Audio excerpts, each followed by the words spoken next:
Hello, my name is Jessica Evans, and this is my 2013 hashtag study of NYCC, the official hashtag of the New York Comic Con. I remember my first convention. It was a little anime convention in Somerset, New Jersey called Anime Next.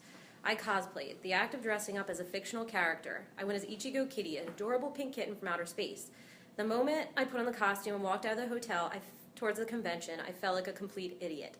The mundanes, as Henry Jenkins calls them, were openly gawking, staring at my pink cat ears and sparkly light-up heart wand. But then I slowly started seeing more and more people like me, people dressed up like heroes, villains, and the occasional Pokemon. As Henry Jenkins writes, a convention serves as an initial exposure to fan culture and an entry point to social order. This was my entry point. I was home. After I was hooked going to conventions all over the East Coast at least once a year. This was my past. This was my entrance into my authentic community that I so lovingly cling. The place I garnered informal knowledge, lifelong friends, and the occasional weekend-long enemy. This ritual, which allowed me to stay in text, as Mark Duffett calls it, is what inspired my NYCC hashtag study of the 2013 New York Comic Con. During this study, I used grounded theory to help me analyze a series of 15,000 tweets archived on October 10th, using tags version 5. The convention ran from the 10th to the 13th in the Javits Center and drew over 116,000 attendees. Upon my initial research of the convention hashtag, I saw the community was already buzzing with excitement. People were planning their cosplay, lining up rooms to share, and many fan websites and organizations were busy posting pre-convention articles touting their anticipation. I attended the convention on Saturday the 12th.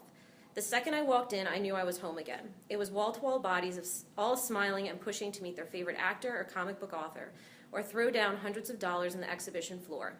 This was the collective identity in action. Almost every facet of fandom was represented at this convention. There were characters from comics, graphic novels, TV shows, movie, anime, and even a Sharknado. During the convention, I observed not as a fan but as a researcher. I saw othering as described by Henry Jenkins in action, the exclusion of one group over another based on social capital. This form of group currency is created by the building of knowledge in order to grow social standing within a community. I searched for the religious experience of fandom as described by Mark Duffett, but instead found honest rhetoric of community. On the convention floor, everyone was narrating, tumbling, reporting, and affiliating in real life. Some of the tweet functions I later established during my research sorting process. Many seemed eager to express their experiences all over various forms of social media, possibly oblivious as to what was going on the 140 characters in their Twitter sphere. Starting Friday night of the convention, organizers hacked user accounts and started posting a litany of promotional propaganda for the convention.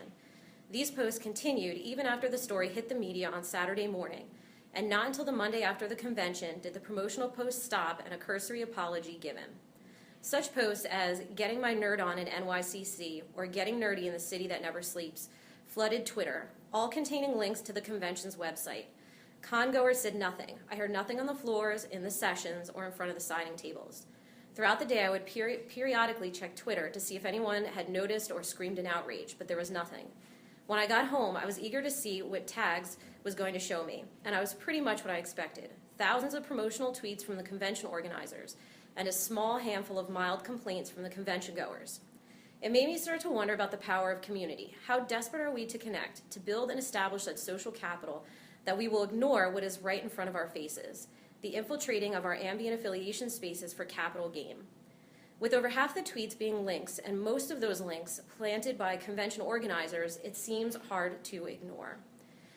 Have we done exactly what Howard Rheingold warns when he describes the internet's power to let the big boys seize our fandom, censor it, mediate it, and then sell it back to us?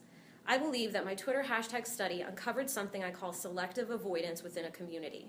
The act of being so preoccupied with showing off and affiliating that a fan will overlook or flat out ignore other just as important dynamics of the community because it will jeopardize or diminish time spent establishing their social capital or developing their ambient affiliation spaces such as Twitter. Initially, when I started coding the tweets, I lumped these promotional tweets in as affiliation because the users, even though they were not the ones doing the tweeting, still connected to the convention as a means of affiliating within the community. However, after coding the series of 150 random tweets in more detail, I noticed the primary function of the tweets being propaganda posts made by the convention organizers, at 37 tweets or 25% of all total tweets. The only thing that came close was the tumbling tweets, which also accounted for 25%. Secondary purposes seem to focus on affiliating or notifying others within the community, with a combined total of 104 tweets. Yet overall, the volume of propaganda posts contradicted the honest attempts at connection within the fan community that I saw on the convention floor. The convention organizers got away with this because they put two little boxes on the electronic sign-in page that, when clicked, would allow them to access an attendee's Twitter and Facebook accounts and make posts on their behalf. The font size explaining this was incredibly small and the text very vague, making no reference to how organizers would use this access.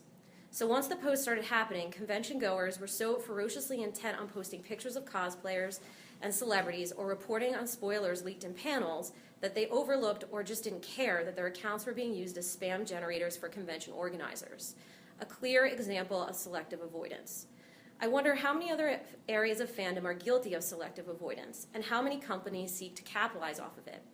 In this age of information overload, as described by Aaron Dewicki and Jennifer Henderson, where is the box to opt out? What are the risks to privacy in a world saturated with network connection? And is the illusion of participation of Twitter just cloaking a fundamental passivity? In my final observation of the tags version 5 visualization, it became clear that the NYCC hashtag functioned more as a loose affiliation network rather than a tight-knit community, with even the top tweeters' tweets being all propaganda posts. I hope that the fans are smart enough to read the fine print, actively police and participate in their own communities, and see who is really walking off with their merchandise.